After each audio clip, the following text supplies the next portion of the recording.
September 17వ తారీఖు రవి సంక్రమణము అనేటువంటి జరగబోతోంది. రవి సింహరాశిలోంచి కన్యా రాశిలోకి ప్రవేశించబోతున్నారు.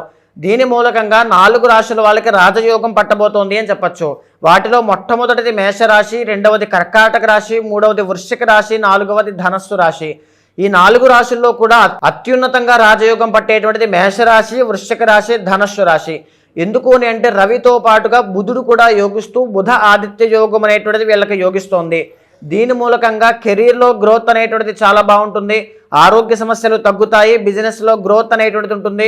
స్టాక్ మార్కెట్ కానీ, షేర్ మార్కెట్ కానీ, ట్రేడింగ్ కానీ చేసేటువంటి వాళ్ళకి అద్భుతమైన అవకాశాలు, నూతన ఉద్యోగ అవకాశాలు, నూతన వ్యాపార అవకాశాలు అన్నీ బాగుంటాయి. మేష, వృశ్చిక, ధనస్సు, ఆ తర్వాత కర్కాటక రాశి వాళ్ళకి సెప్టెంబర్ 17 తర్వాత ఏదైనా అవకాశం వస్తే వదలద్దు. ప్రయత్న బలాన్ని పెంచండి, మనోధైర్యంతో అడుగులు వేయండి.